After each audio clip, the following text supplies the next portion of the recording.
Salut à tous, vous êtes évidemment au courant du drame, un drame de plus dans notre France, dans notre belle France. Et oui, donc Mélanie, âgée de 31 ans, seulement 31 ans, vous rendez-vous compte, et au moment d'un petit garçon de 4 ans, en tout cas d'un petit enfant, je ne sais pas si c'était une fille ou un garçon, je pense que c'est un garçon, mais j'en suis plus véritablement sûr.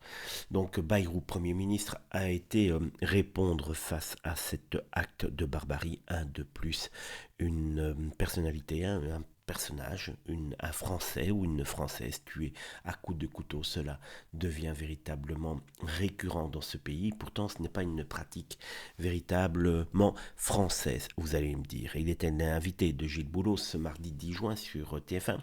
Et le moins que l'on puisse dire, c'est que le journaliste n'a pas mâché ses mots. Face au drame survenu à Nogent et à l'implication d'un ado de 14 ans, Boulot a tenu à secouer un peu l'édifice politique. Bayrou, fidèle à lui-même, a balbutié des généralités dignes d'un devoir de CM2 face au bac.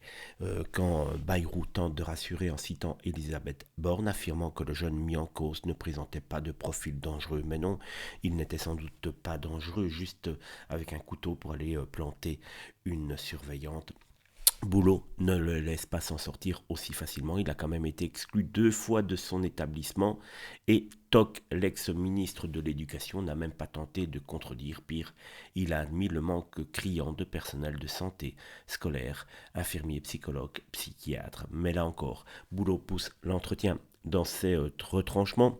Allez-vous en embaucher, oui ou non? Bayrou botte en touche, préfère parler d'autre chose comme d'habitude, une priorité supérieure, dit-il, sans jamais la nommer vraiment, l'art de répondre sans répondre. On en a véritablement marre. Il vient de dire qu'il manquait d'infirmiers et d'infirmières scolaires pour s'occuper de ces jeunes qui partent en live. Il y a une mère de famille de 31 ans qui a été trucidée aujourd'hui en pleine rue. Et lui, il y a des priorités supérieures à engager, dit-il. On en a marre. Dans n'importe quel autre pays, au mieux d'être dans la rue pour Rima Hassan qui était faire sa croisière, sa muse dans les eaux d'Israël, on ferait mieux d'être dans la rue pour demander tout simplement le départ de ce clown de Macron et de Bayrou. On a donc un Premier ministre par défaut, empêtré dans des généralités face à un journaliste qui, lui, fait son boulot. Résultat, un Bayrou tout mou, incapable d'assumer une décision claire, même sur un sujet aussi grave que la santé mentale des jeunes.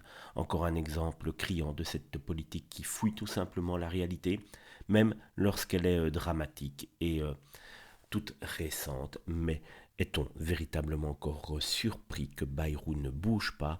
Macron, lui, fera comme d'habitude. Il le fera semblant de ne pas avoir vu ce qui se passe dans sa France.